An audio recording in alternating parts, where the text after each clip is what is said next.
Good morning, everyone. Welcome to the most important panel, I believe, this week, and you're going to see, because this is where we're going to discuss the idea that now that Eddie Webb lives across the pond, what percentage of Matthew Dawkins needs to be surrendered to the American authorities to satisfy the trade deficit? This is important.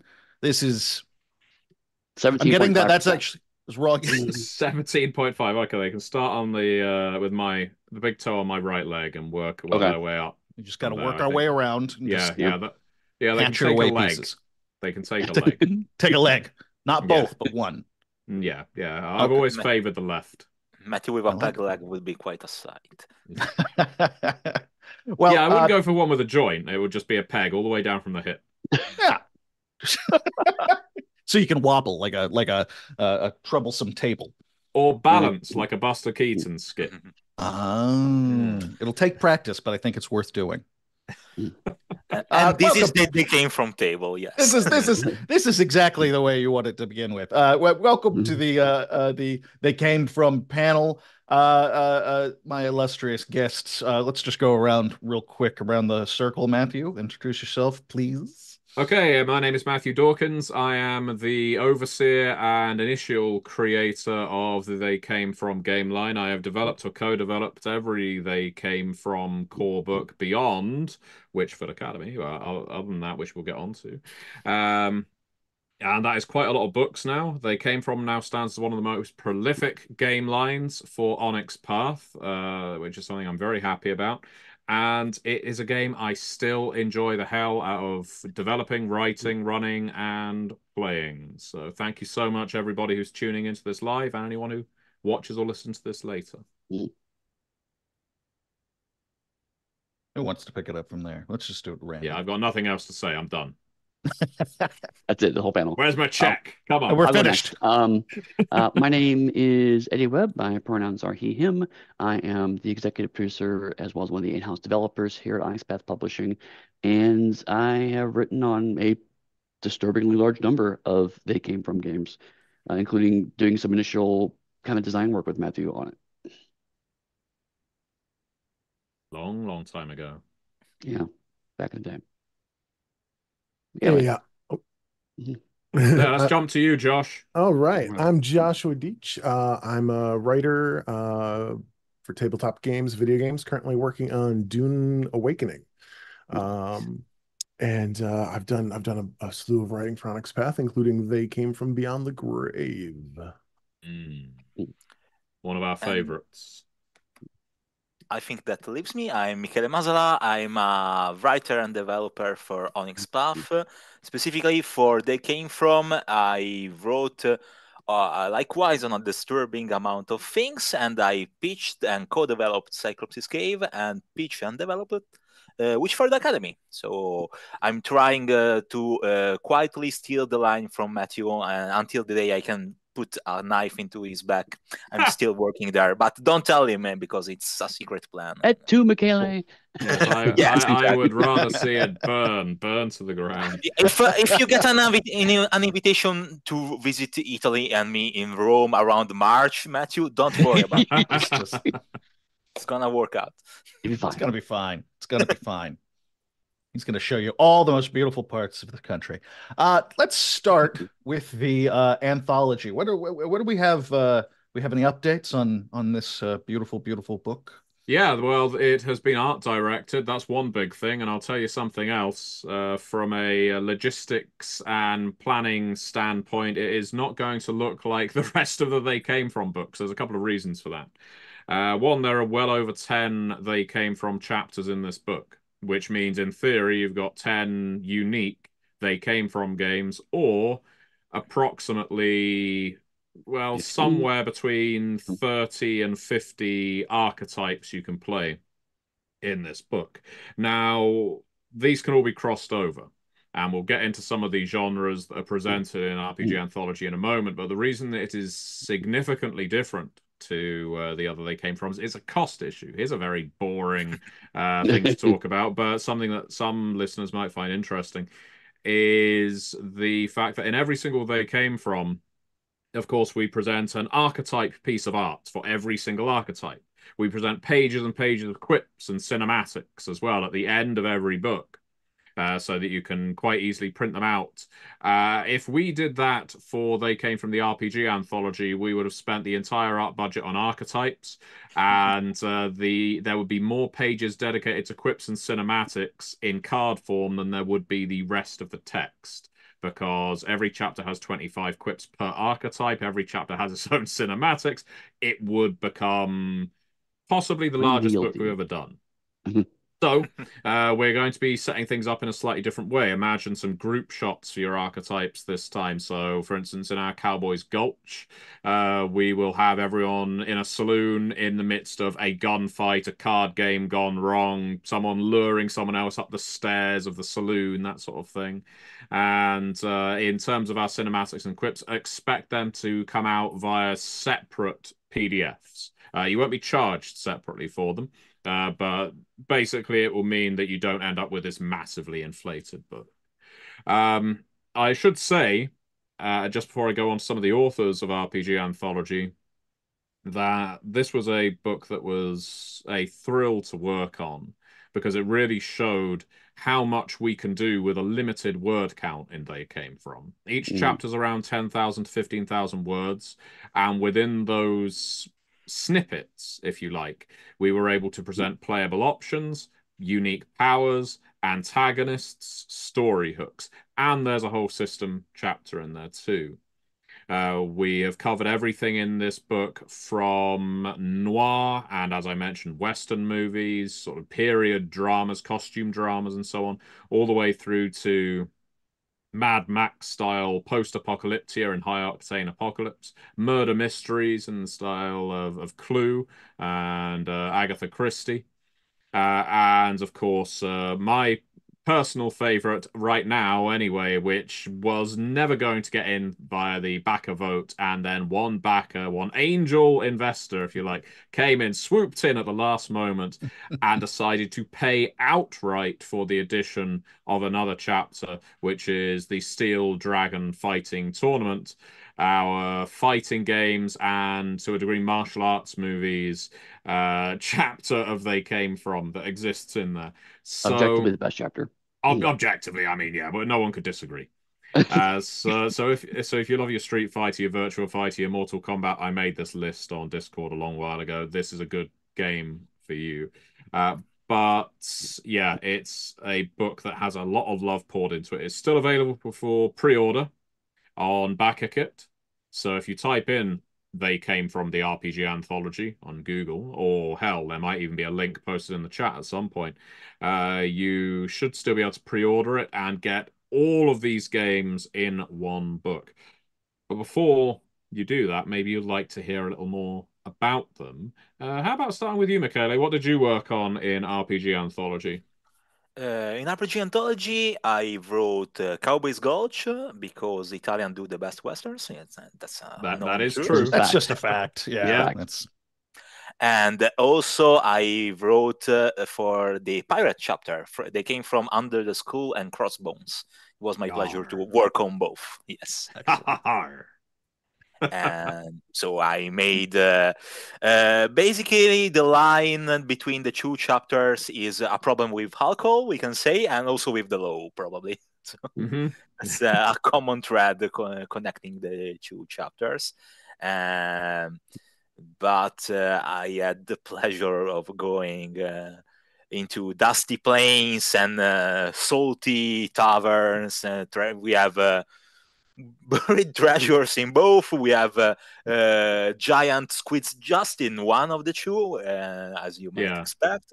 And also ship rules that expand on what was introduced in the space opera chapter of They Came From RPG Anthology, because I felt, and Matthew, of course, agreed that we needed a little bit of sloops and galleons rules for that. And you have, of course, 5 archetypes in each. There are a couple of chapters, I think at least one, that have a bit more archetypes, but I won't talk about that because it's not my sphere of influence, but you have 5 chapters in each. You have a whole list of cinematics that make you accuse someone of cheating, and then you have everyone in town from the priest to little girls in pigtails shoot at the cheater, and you have other cinematics that allow you to summon scurvy on everyone, and then you should get some vitamin C from that. So that's the chapter I had fun with in They Came From RPG Anthology. Yes, it is true that the best westerns are made by Italians starring Austrians and badly dubbed West Germans. From a Klaus certain Kinski, era. Klaus Kinski in for a few dollars more always owns me. Yes. Yes, the Hunchback. Yeah. What about you, Eddie? What did you contribute to RPG Anthology other than Scorn? I worked on the aforementioned They Came From the Steel Dragon tournament. And actually, it's a bit longer than some of the other chapters because when Matthew and I started talking it over, it's actually a pretty wide breadth, right? Like, obviously, there's some level of homage to the classic beloved Street Fighter role-playing game.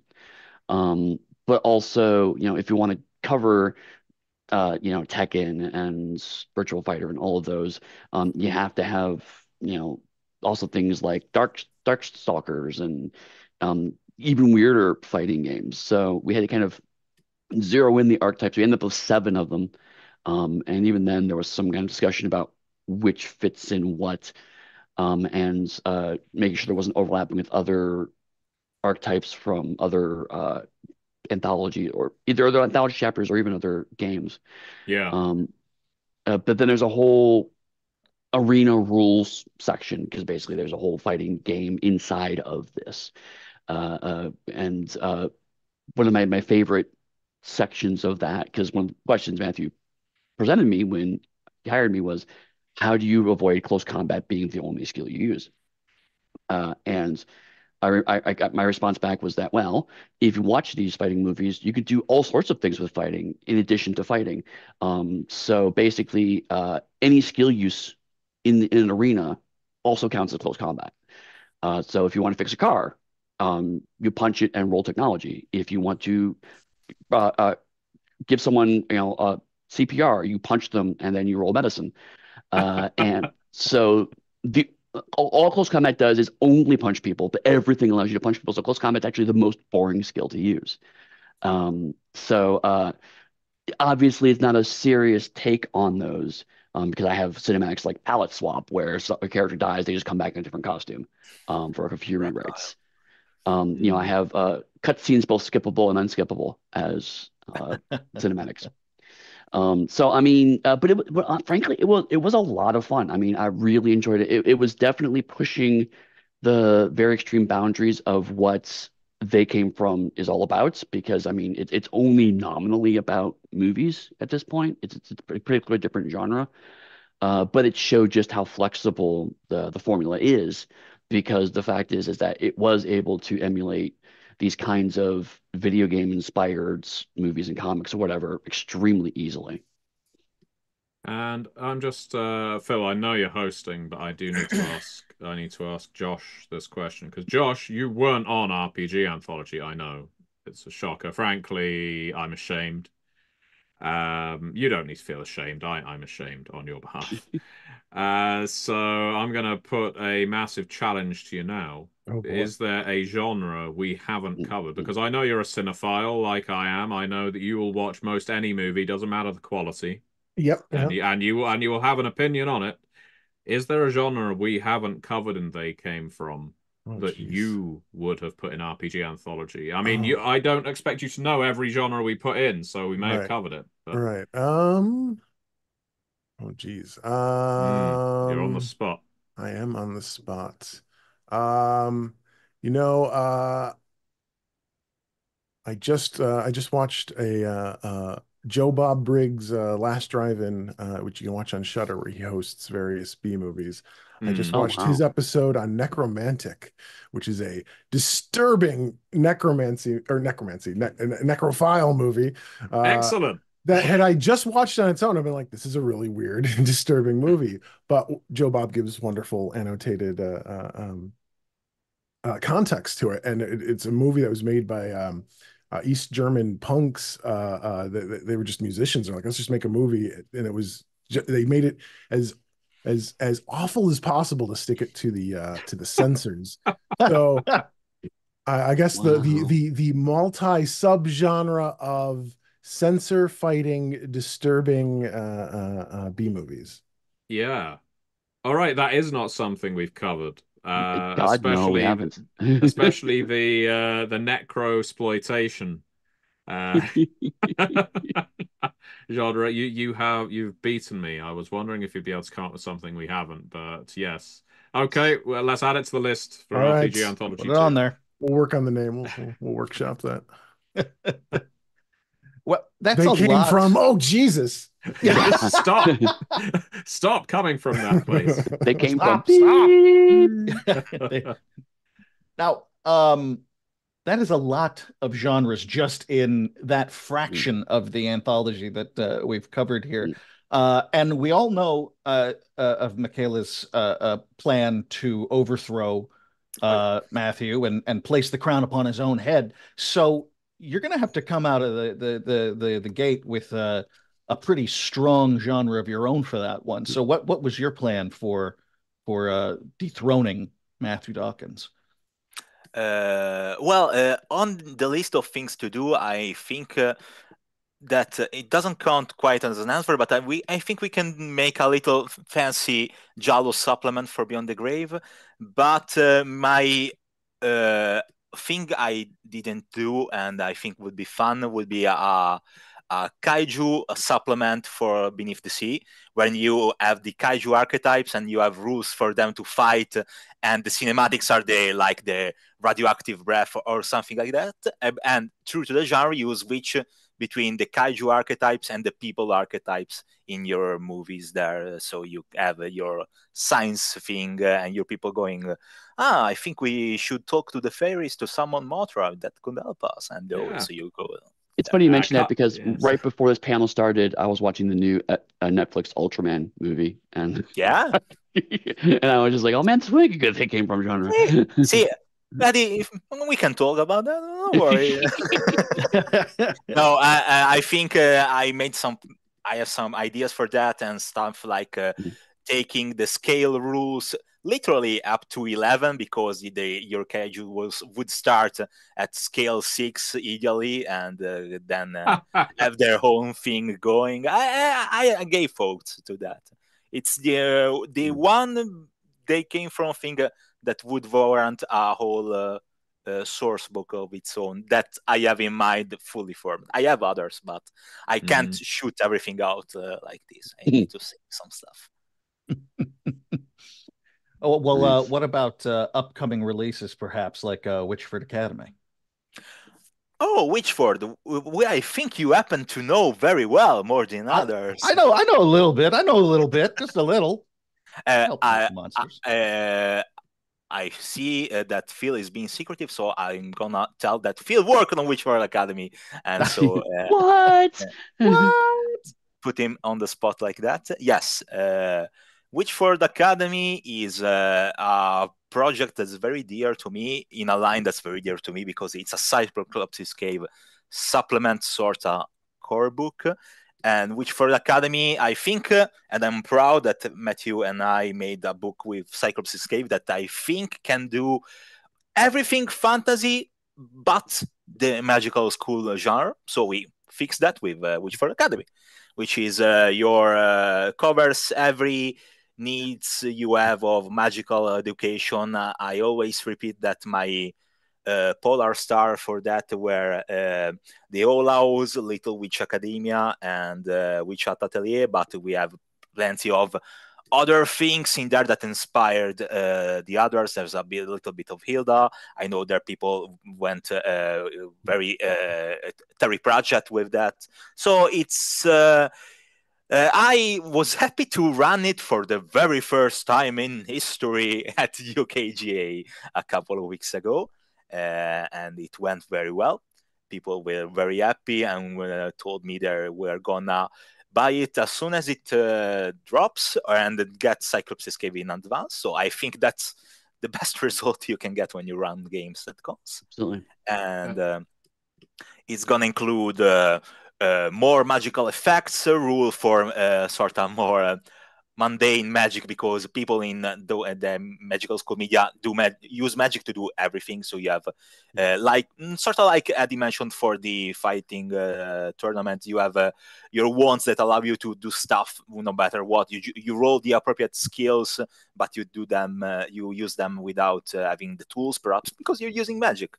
You have rules to place as student, place as professor or adults, because we needed to do either from the old house, of course. And there's a thing that I never mentioned, but it's gonna be probably nice. We also have rules for a brand new thing that can work in any they came from, and of course works very well for Cyclops Escape.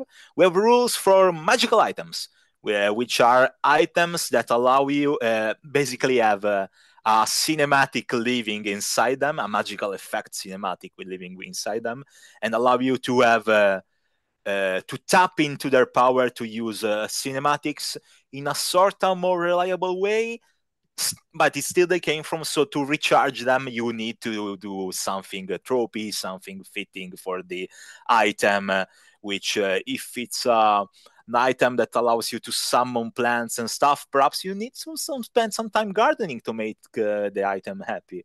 Or if it's a crown made from a dark overlord skull, then perhaps what's the request from you would be a different kind of thing. So long story short, Witchford Academy will expand they came from and Cyclops Escape in plenty of wondrous and wizarding ways. I love it. I'm very happy to say as well, I had the privilege of being able to write the fiction for Witchford Academy. And speaking purely for myself, and the readers may disagree, I think it's the best fiction I've ever written for an RPG. At least I laughed as I wrote very it, nice. which is probably a bad sign. I was well, told, I like it. Yeah, I was told to cut down the sheer number of sex references because they're in a high school.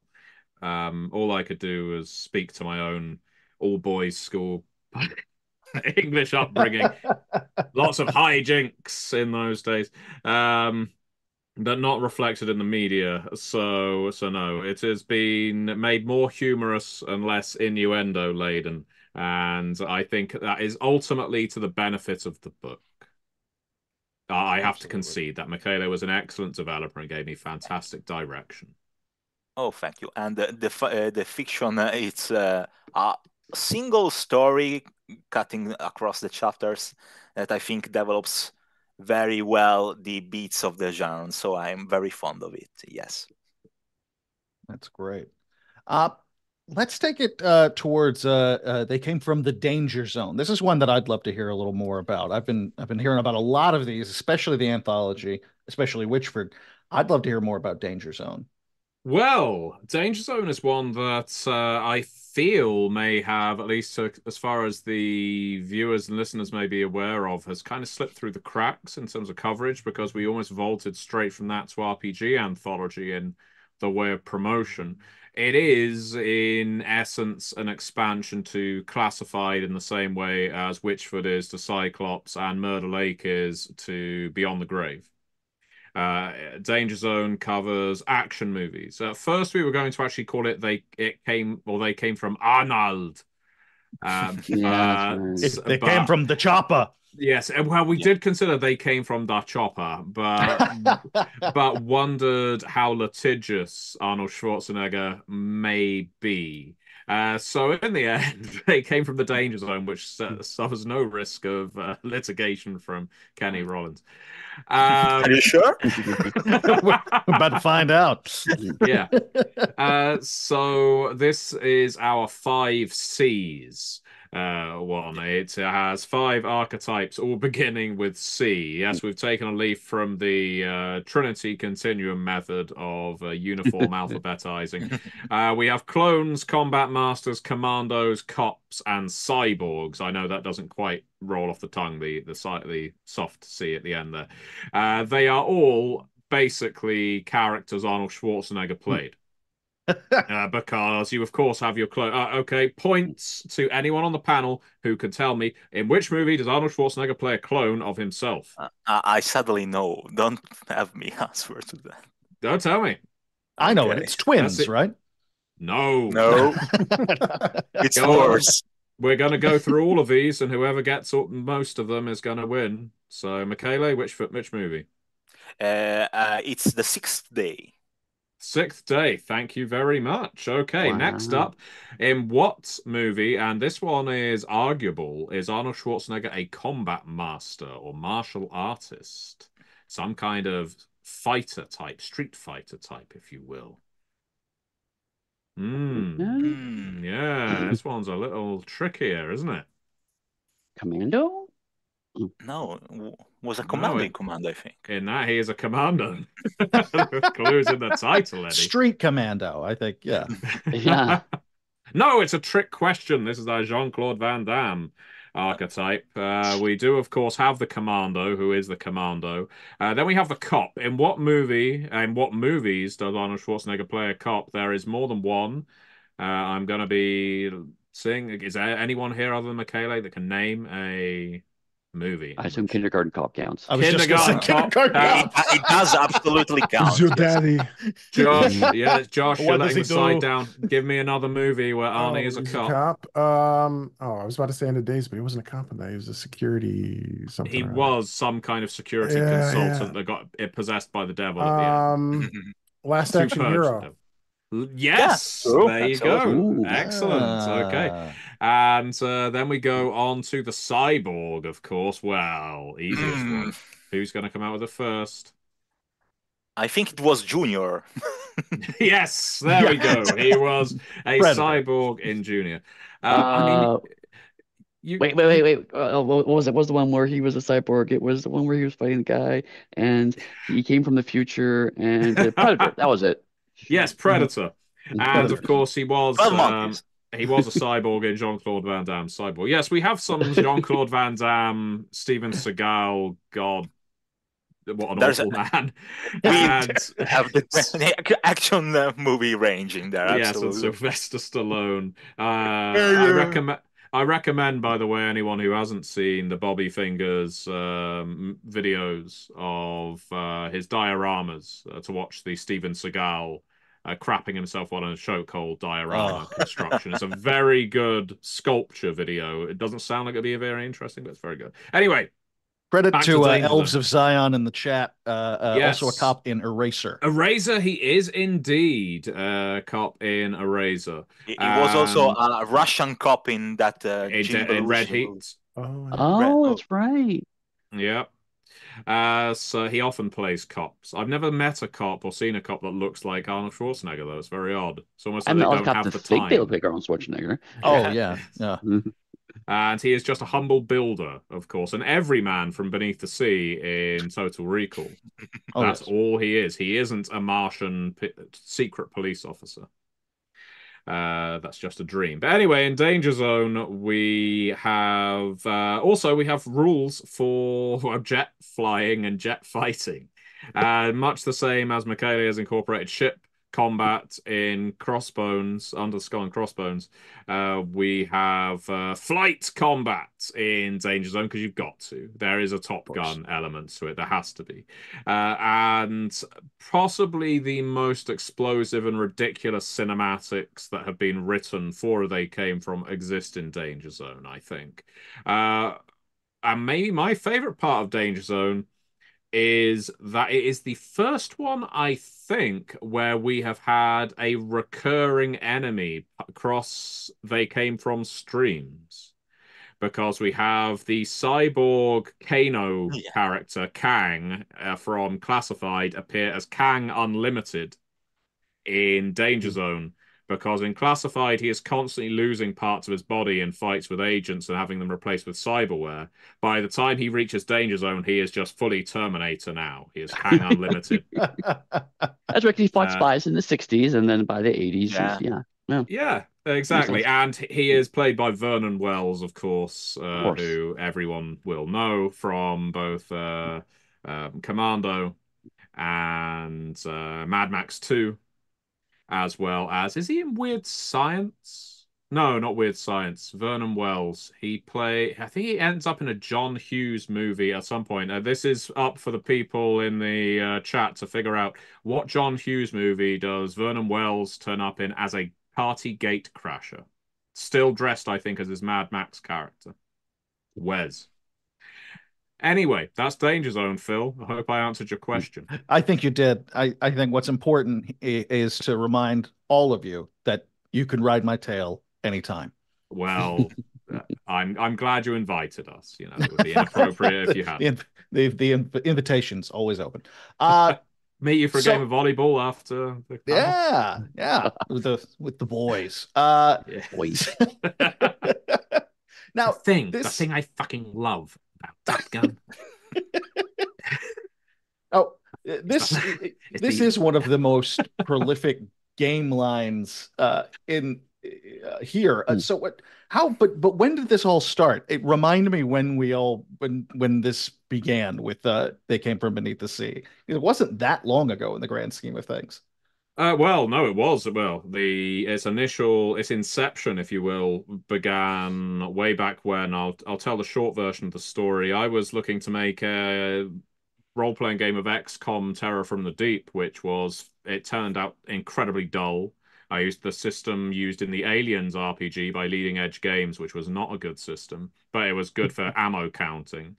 And that somehow crossed paths with an All Flesh Must Be Eaten game I ran, where everyone was playing characters from Garth Marenghi's Dark Place, and they had their characters' quotes on their character sheets. They gave them bonuses whenever they used them. That also crossed paths with a DC Heroes role-playing game I was running, where if you actually played onomatopoeia cards that you were basically slamming down in the middle of the table, I introduced these to make it feel like a 60s Batman show. So you write pow, kapow, and things like that. That would give you bonuses, and all of that ended up converging to mix my sort of love of maritime horror with B movies, Garth Marenghi, campness, all of that sort of merged together. Got pitched to Rich Thomas. The formal pitch took place at, I think, was it the Grand Masquerade? It must have been. It was in New Orleans. Wow, 2011? And this was, I want to say 2017's Grand Masquerade. I think it was. Yeah. I was Grand Masquerade gone that long. I was thinking Yeah. It wasn't the oldest one. But yeah, we decided to go from there. Obviously, we put elements of MST3K in there too. A lot of that was Rich's influence. I had obviously seen MST3K, but I was more tuned into just watching B movies as a viewer, as a cinephile, if you like. And then, of course, the idea of humorous commentaries over the top was something that kind of got added too. All of that said, it merged and formed into this 1950s B-movie game. And Beneath the Sea, now that we all look back on it, I think it's still a lovely game. It's a beautiful game. It's a fantastic game. And I will say a but here, but I think it's a good but. They came froms they've grown. They've refined themselves, or we've refined them. We have learned from each successive they came from. So, for example, those of us on this panel who are in Beyond the Grave, which came after Beneath the Sea, will probably remember how I was pretty insistent on this is what we're not doing from Beneath the Sea. And it isn't because I hated things from Beneath the Sea, but as an example, we had a pretty vast setting chapter in Beneath the Sea because we weren't sure, should we be presenting Beneath the Sea as its own cinematic world with zombie Stalin and things like that, and Joe McCarthy being eaten by a giant clam? And by Beyond the Grave, it became apparent that no, we don't need to do at all. And so that's something that got chopped away. And so writers like Josh, who and I hope Josh can talk a little about this, you were able to create fantastic scenarios. As an example, your Edgar Allan Poe, Mhm. very well, Vincent Price, Mask of the Red Death style Lovely. Beyond the Grave scenario. It became less about the game world and more about actually emulating cinema. But I don't know what you'd like to say about that, Josh, but if you could Oh, talk about it a little. yeah. I mean, I know when people work on a project, go, this is one of my favorite projects, but this legitimately was, when you do a lot of freelance and game writing and stuff, you'll be thrown into genres or IPs that maybe you didn't know at the time, but you're enriched by because you stretch your limits. But then there are other projects where it's like, I was built in a secret lab just to do this, and it came from Beyond the Grave was that one for me. It was the one that I was probably the most prepared going in for, but also the one I probably did the most research for. Just so many movies. But yeah, yeah. My scenario Mask of the Hideous Heart throws in just about every Poe reference that I could jam into there. Plus just homages to Vincent Price and Roger Corman.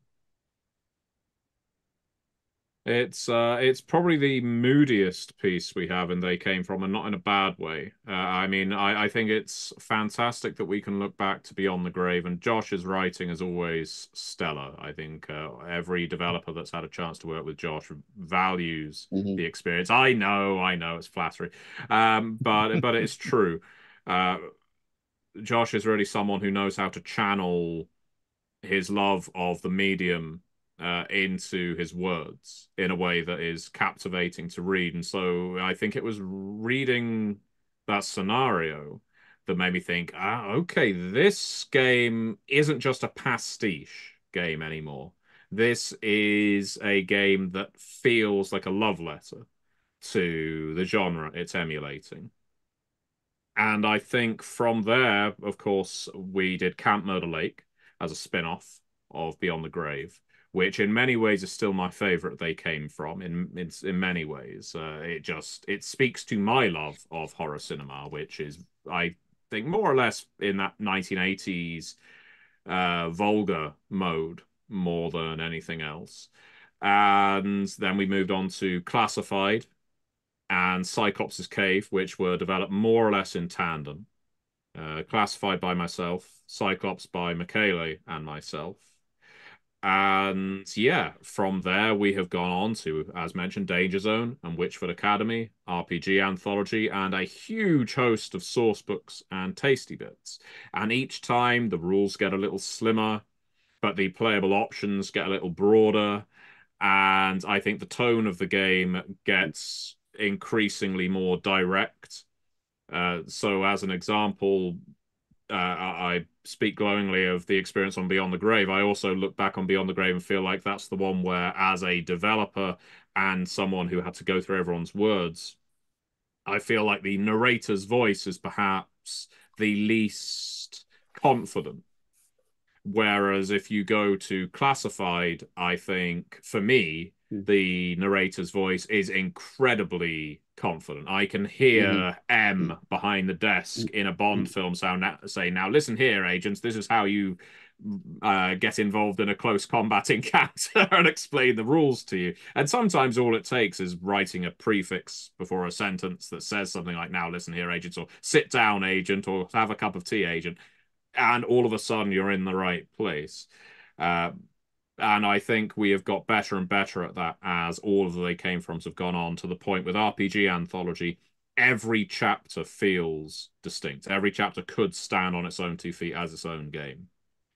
So, yeah, it's been a hell of a journey, and I am incredibly blessed to have worked with so many talented people on it. I, Now, I know as also. Oh, sorry, sorry, go go ahead. ahead, Eddie. No, no, please.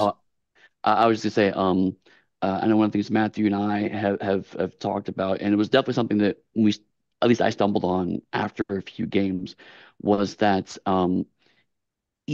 while these are all humorous role-playing games, each of them is actually a slightly different style of humor. And to Matthew's point, Beneath the Sea, I think, is probably one of the weakest. It wasn't quite sure what kind of humor it was going for exactly. Whereas from the Grave on, it's been pretty clear what each one is the tone and the vibe and how you're supposed to have fun with it. Because like Beyond the Grave is the one where it's probably the most metatextual humor because the characters are taking it pretty deadly seriously, and the players are the ones having the fun. Whereas Yeah. Classified is much more of a very specific satire of a genre. Something I like to say personally, it's the way I see things, is that the game from is of course written in a numerous way, but to make that happen, the very first step that can happen on a sort of a instinctive subconscious level is that each of these is a love letter to the genre it Mhm. writes about. You, I think personally that you can't write Good They Came From if you don't like the genre you're speaking about, because you were showing appreciation for the beats and the tropes and the characters from those movies, and the humor comes from loving the genre you're writing for. Mhm. Personally, Yeah, there's a movie critic I really enjoy by the name of Mark Kermode. He's, I guess, one of the bigger movie critics over in the UK.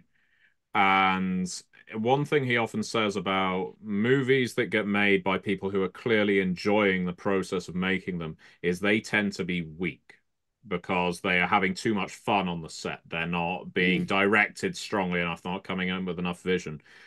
And I worried about that for a while with They Came From, that people are having too much fun working on these games and therefore aren't taking the job seriously enough. But I ended up finding, quite to the contrary, that I think uniformly, if there's anyone out there who disagrees, please do tell me I'm wrong. Um, I have never had an account of a writer going away from a They Came From book saying, I wish I hadn't worked on that, or that was a miserable experience, or I really struggled with the assignment, or anything like that. It is always, that was a lot of fun. I love working on this, or this was a real breath of fresh air, that kind of thing. Because in this line of work, in any creative line of work, you can get really ensnared, entangled, let the brain demons get in because you're working on horror for a lot of the time, or you're so embedded in system work that all you can see is numbers. And They Came From, because it plays to our enthusiasm for the subject matter, just becomes a joy when you're writing on it, when you're developing it, to my experience anyway. And I believe that is, let's say 95% of the writer's experience as well. I'm not going to speak for all of them. Well, I think that's actually a really good point in terms of just the creation process and to what you're saying there and what Michaela brought up before. These are all love letters to specific genres, subgenres, that sort of thing. So I think to wrap this whole thing up, I'd love to go around the table here, so to speak, and talk a little bit about the media that inspired and translated its way into uh, this work, something that you find to be very definitive of maybe a particular book or something like that. And obviously, film is a huge part of that with this game.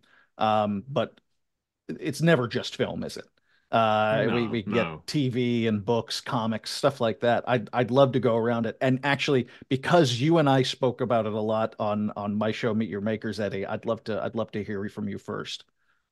Um, the My apologies. I heard you talking, but my brain just blanked out part of the question. What was the question again? We're gonna talk. I want to talk a little bit about media, whether it's film or TV Oh, or, that or inspired books the. that's inspired it, that's translated directly into it. Yeah. Oh yeah, totally. Uh, so for me, like the two big ones, or I mean, because again, I've written for a lot of these, but the ones that really stuck in my head was for Classified. Obviously, the more satirical ones like Austin Powers and Get Smart were high in my brain, but also I was genuinely thinking of the Bond's knockoff run of superhero stuff that happened in the mid to late 60s. So like Secret Agent, Man from Uncle, that kind of stuff, because James Bond and the Avengers were obviously top of everyone's list, but people were always looking into like the people trying to cash in on the super spy craze stuff, and that was also had its own vibe and structure and components to it. Yeah, in Um, like Flint, or our yeah, oh man god, yeah. Flint. And then the one that Bill Cosby was in, I'm blanking on the name. I We Spy. did. Yeah. Well, there's a name I wasn't. There's a name I haven't heard for a very long time. Right, exactly.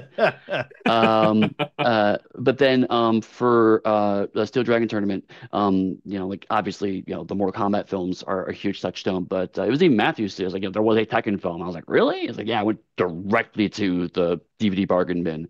Yeah, it's not Um, good. it was apparently really bad.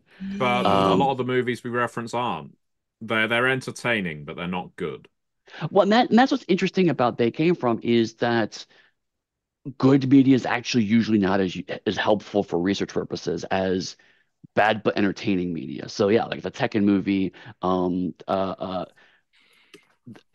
could be arguing for the first Mortal Kombat movie, but secondly, the subsequent Mortal Kombat movies fall into Yeah, that. Annihilation is The a TV show in particular, though, the Mortal Kombat TV show was very well. inspirational. I will defend Mortal Kombat Conquest until the ends of the earth, and it is because it is something I can watch straight faced and say, this is stupid, but I'm having so much fun with it. It is so dumb. But yes, those are some of my inspirations working on it. Josh, you want to pick up from there? Sure. I mean, obviously, there's the Hammer horror films, the Corman films, that whole era. Tales from the Crypt, the original movie was obviously a big one. I watched a lot of Dark Shadows. In fact, I showed everyone just a second ago. You That see thing was Your it, that thing was mountain of huge. dark massive. shadows. Ah, Yes. I gotta Yes. bring it close so it comes into focus. But You yeah, gotta. a giant coffin of 1,200. I haven't watched all 1,200 episodes, I was but about to say. I don't believe you. I watched quite a bit of that. Also, just in general, horror host shows, which I've loved ever since I was a little kid, watching Svengoolie, Elvira. Um, that the tone of that is right to the humor of They Came From Beyond the Grave. I mentioned Joe Bob Briggs, that's a good one. And speaking of that, he gives you a very annotated version of a movie, and you can use that in your games because don't forget the kind of meta level of this is a movie. So you can pause and be like, fun fact, and give some weird factoid about the production of the movie or some crazy thing that happened to the writer or the director or just some way to help push this alternate dimension where this movie exists. And then a big one, I would say, the thing I maybe watched the most was I made a giant playlist of trailers from that era. Yes, you did. I Yes. Can remember I? that. That I was have a link actually. fantastic. Can I post a link in this or Please, please Yeah, I go posted the ahead. stream chat. Please. Yeah. Because I remember using that when I was doing the quips for that book, and it was super helpful. Well, you post it in our Zoom chat, Josh, and I Oh, will okay. post it over because I don't Let's think see. Yeah, it's I think crazy, right? Because you're not yeah. a mod, you can't post links. That's Right, right. right. All right. Here's the link there. But Thank you very yeah, much. it's a great way to if you want to invite some friends over and you want them to get in the mood of They Came From Beyond the Grave, but they don't necessarily want to watch a whole movie just then. You can throw that on, watch several. It's a great thing to have on the background during the month of October. And it's a quick way to see a lot of these to get to the mood of a lot of these movies, but also I feel like the humor we mine from that genre is like it's in a more distilled form in the really Mm. gaudy carnival barker patter of these trailers where it's like we offer you a bargain for the price of one ticket you get unlimited screams and just trailers are so great. Amazing. Hey, Michaela, what about you? Well, I think I've started to write from the supplement for Beyond the Grave, and I'm a fan of the Holy Trinity of Vincent Price, Peter Cushing, and Christopher Leader. So that was an element for me. And then going forward to classified, I enjoy Austin Powers. I enjoy the James Bond, of course. Western movies, I watch a lot of Western movies, so not only Sergio Leone, but even other things. So I have quite the collection. I'm proud of Western movies. Pirate movies, not only the Pirates of the Caribbean, but I also enjoy shows like Black Sails or Our Flags Means Death. And so there's a bunch of that as well. I mentioned before that the free media that inspired Witch for the most, Little Witch Academia, The Whole House, and Witch Atelier, which are two animated series and a manga. But in many ways, Witchford is also a love letter to Terry Pratchett and to animation as a whole. There's a bunch of Hilda, Gravity Falls, Amphibia in there. There's sort of that childlike wonder and also anger at the establishment that you need to put when you're talking about magical schools and the like. And when it comes to Cyclops' Cave, because Witchford wouldn't have happened without Cyclops' Cave, Cyclops Cave is essentially it exists because of Ray Harryhausen first and foremost. No, there without Ray Harryhausen, there's no Cyclops' Cave. And also, I was a little kid who enjoyed mythology a lot when Hercules and Xena happened. So there's an element of that, and also other shows I watched as a kid, like I keep mentioning is and keep being the herald of this for the Sam Neill's Merlin TV show. That that's very nice. And so you have a bit of also Voyages is Simba, Jason and the Argonauts, and Clash of the Titans. It's all Ray Harryhausen, and of course we have a little bit of Arnold in there with Conan because I think going across the lines, those are my milestones so far. Okay. Oh, yeah, and for Time Zone, what was it? Oh, yes. My favorite director happens to be John Carpenter. So I went in the Escape from New York sense of things in there. And also, his very first movies and the like. So that's great. And Matthew, what else? What else? I know we've covered a lot of it already, but I know you've got I more. mean, formatively, the Larry Blamire movies that not only inspired Beneath the Sea in a huge way and Beyond the Grave, but of course we were incredibly fortunate to get to work with him on almost every They Came From at this point, and are now, of course, going to be working with him on an upcoming Trinity Continuum game in the form of Steam Wars, which was announced over the weekend based on his graphic novels. So if you didn't catch that in the weekend, do check out the Trinity Continuum panel where Eddie speaks about it. But I don't, but Ian does. Yeah. But yes, so Larry Blamire movies such as Trail of the Screaming Forehead, Lost Skeleton of Cadavra, Dark and Stormy Night are all at their heart loving parodies, and it was trying to make a game like a Larry Blamire movie that really made Beneath the Sea come to life. They were the first things I asked Rich Thomas to check out when I was pitching Beneath the Sea. I said, like this, but in a game.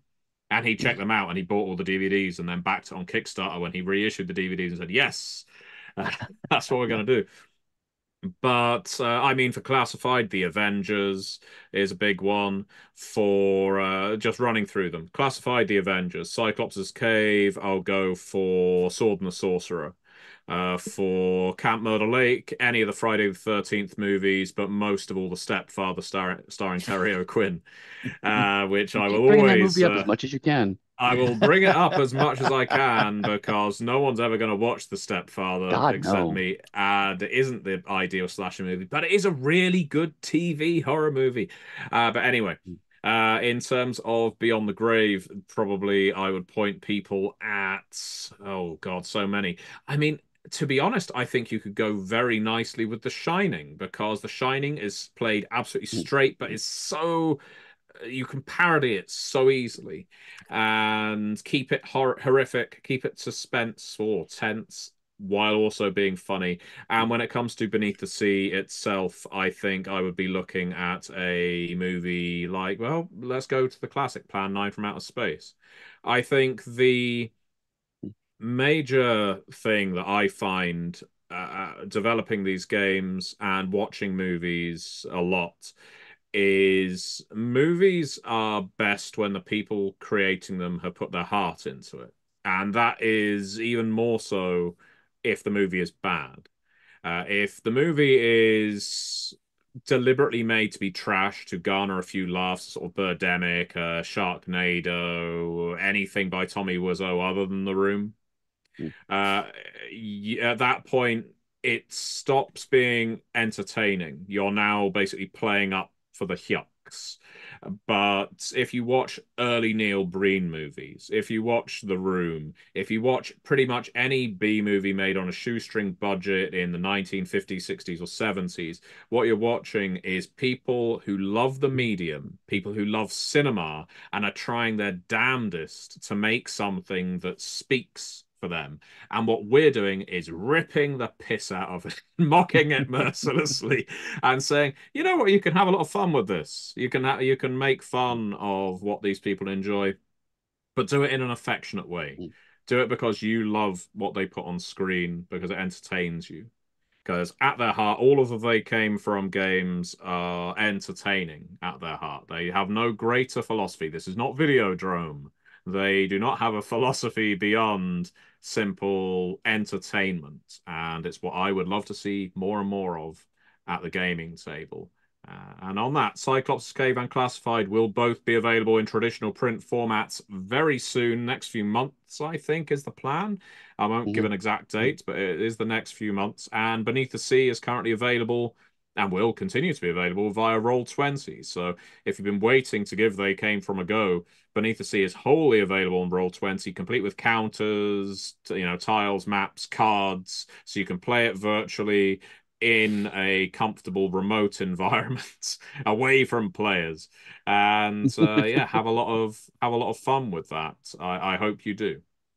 Absolutely. And please remember to rate and review our games on Drive-Thru RPG or anywhere else that you're getting them, frankly. It's always amazing to have the support, but just going in and putting a star rating next to it, not asking for a novel describing how it touched you, moved you, made you feel, unless that's somewhere inside your heart, in which case, knock yourself out.